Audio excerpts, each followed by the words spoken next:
Kan? Bukan di kasus pembunuhannya. Yang di mananya nih? Yang di persoalan Yayasannya. yayasannya. Iya. Tidak mau ditanya-tanya terkait persoalan yayasan. Takut ke bawa-bawa katanya, kata Wahyu teh gitu. Salam analisa, salam kehidupan, salam sehat sahabat-sahabat AK. Itu tadi potongan video di HS sahabat-sahabat AK. Silahkan datang ke channelnya, di bawah deskripsi AK tampilkan. Di sana garis besarnya Wahyu ini takut, kan begitu, dia tidak mau media dan sebagainya. Sahabat-sahabat, intinya apa yang bisa AK soroti? Bahwa Wahyu ini takut ke bawa-bawa, kan gitu, tentang bukan kasus Rajapatinya, tetapi kasus yayasan. Akan jadi bingung lagi nih sahabat-sahabat AK kan. Bagaimana nih akan mau menganalisa gini kan. Ada apa dengan yayasan? Kan begitu pertanyaannya, kita harus mengulas yayasan gitu. Kenapa dia terbawa-bawa? Wahyu ini adalah kepala sekolah. Dia bukan orang yayasan, dia adalah lembaga pendidikan yayasan. Kalau kita bicara takut ke bawah-bawah dengan yayasan, memangnya Wahyu ini di struktur yayasan itu sebagai apa? Kalau kita lihat di yayasan itu strukturnya hanya pembina, pengurus, dan pengawas. Di mana dia kedudukannya? Kan itu yang harus kita bahas. Karena kan AK bilang sekali lagi, untuk memahami kasus ini supaya jangan blunder. Nanti dia sulit ini sahabat-sahabat AK gitu kan. Jadi oke lah, supaya memahaminya, AK tempatkanlah Wahyu ini yang sebenarnya. Sahabat-sahabat AK, dia bukan orang yayasan, tetapi lembaga pendidikan yayasan, yaitu kepala sekolah. Kan begitu. Berarti Wahyu ini takut terbawa-bawa. Kan gitu.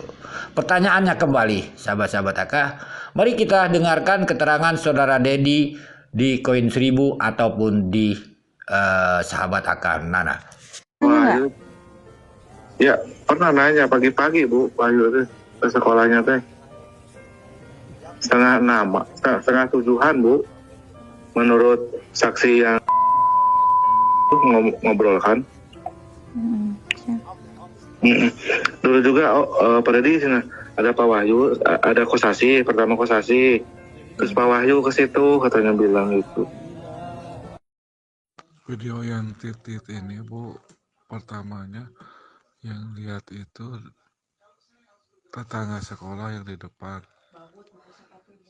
sekolah, lihat Kosasi ke sekolah. Terus kalau Pak Wahyu di depan rumahnya dia. Sahabat-sahabat AK. Jadi kalau kita mendengar keterangan saudara Dedi tadi di mana di AS, dia orang yayasan, kita bingung nanti membahasnya ini sahabat-sahabat, bakal mutar gitu. Kan seperti itu. Bahkan saudara Dedi mengatakan bahwa dari keterangan yang ada di ini udah kita bahas itu, bahwa Wahyu itu dan Kosasi ada di sekolah itu sekitar setengah tujuhan. Itu Yosep masih di Cijengkol, urusan Serabi yang AK bilang itu kan, seperti itu dia. Jadi sebenarnya memahaminya gampang sahabat-sahabat AK. Pertanyaannya kan yang harus kita bahas itu bukan yayasannya. Yang kita bahas adalah sekolah, lembaga pendidikan yayasan. Wahyu itu kepala sekolah, ngapain pagi-pagi di sana? Clear dia sahabat-sahabat AK. Kalau kita memahami struktur organisasi lembaga pendidikan yayasan, dengan yayasan bisa membedakan dan memahami apa itu namanya jejak digital yang sudah ada di publik. Kan begitu. Nanti udah akan pernah bahas itu. Dari keterangan Kosasi bahwa di MBS dia datang ketemu Wahyu di sana di TKP bersama Danu. Begitu juga kita lihat itu ada keterangan Danu mengatakan di video mana itu kalau salah Indrajena itu Bekasi belum dibuka, tapi Danu sudah tahu. Danu menangis menemui Wahyu, dan itu kan kronologis kalau kita mau gabung-gabungkan. Jadi nggak bisa kita memahami kasus ini kalau kita tidak paham jejak digital dan sebagainya. Makanya kan AK mengatakan, ayo kita bahas lembaga pendidikan yayasan tersebut, bukan yayasannya, sahabat. Nanti kita blunder terus, sahabat. Kapan lagi ini istilahnya kalau ini kenaikan kelas ini teh udah penerimaan murid baru, masa kita mutar-mutar terus di sana membedakan yayasan dengan lembaga pendidikan yayasan, kita tidak paham. Ini kan sangat blunder. Jadi bukan seperti itu pandangan AK. Nanti kalau AK nanti bilang kayak gini, wah diserang sama pendukung Daddy lovers kan kayak gitu. Tidak, kita ini mau menempatkan sebenarnya mungkin saja Daddy lupa. Waktu sama saya sudah ingatkan, iya Pak seperti itu. Ya yang namanya manusia lupa kan, seperti itu. Jadi maka akan tempatkanlah Wahyu itu sebagai di lembaga pendidikan yayasan. Kalaulah dia tidak takut, tentunya katanya bukan kasus Rajapatinya, pertanyaan ngapain dia pagi-pagi di depan sekolah itu. Mungkin saudara Dedi pahamlah ibu apa yang di sana kan begitu kan, yang melihat suami istri dan sebagainya. Karena kan ini sebenarnya simpel ini. Kalau ini mau diangkat dari dulu sahabat-sahabat AK ini udah clear dia. Cuman kan yang dibahas itu Yosef ini yang Aka bilang semua ini muatan kepentingan masing-masing. Nanti kalau Aka ngomong begini dibilang Aka membela Yosef. Bagaimana Aka membela Yosef? Aka aja mengangkat namanya isu sekolah yayasan Yosef gitu sahabat-sahabat Aka. Jadi di sana jelaslah sahabat-sahabat Aka di lembaga pendidikan yayasan tersebut ada masalah. Silahkan keterangan Dedi itu mengatakan bahwa takut tersangkut paut dengan apa? Dengan jabatan dia, sahabat-sahabat Aka.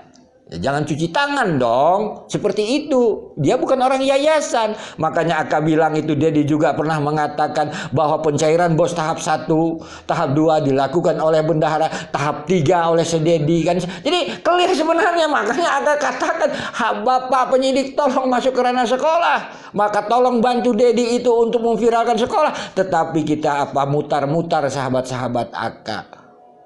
Ini sahabat-sahabat Aka. Hanya segitu dulu. Ini kena Aka melihat tadi ada yang ngasih tahu. Coba Bang lihat di sana tentang Wahyu tuh.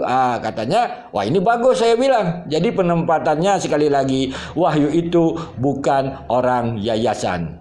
Kan begitu. Nanti Wahyu ini berhubungan dengan siapa? Pak Dedi pasti tahu. Cut off Pak Dedi kan dan sebagainya, itu kan udah di luar kepala sama Aka. Makanya kami itu berusaha menyuarakan di sekolah untuk apa, itulah yang selama hari ini kami lakukan.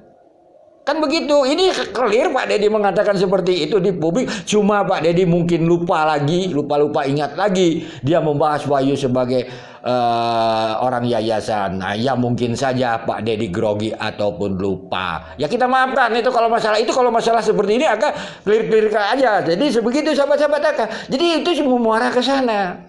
Kalau Aka nggak ingatkan tentang membedakan yayasan dan lembaga pendidikan yayasan, ini bingung nanti netizen. Tuh benar kan, di yayasan ada masalah katanya. Yang diserang itu orang yang nggak mengerti. Si Pak Yosef masih dijengkol, orang yayasan diserang itu sahabat-sahabat Aka. Tapi Wahyu ada pagi-pagi di sekolah yayasan tersebut di depan itu. Kan ini selama hari ini kami sering katakan ada apa? Kalau dia takut misalnya dengan tempat dia bekerja, kenapa dia di sana? Makanya perlu Aka bilang itu sahabat-sahabat Aka, masuklah ke ranah sekolah. Selesai dia clear itu. Apakah ada sangkut pautnya dengan kasus Rajapati? Itu kan urusan penyidik. Sekali lagi sekian dahulu sahabat-sahabat Aka. Mohon maaf bila ada kata-kata yang akan salah. Salam sehat, salam kehidupan.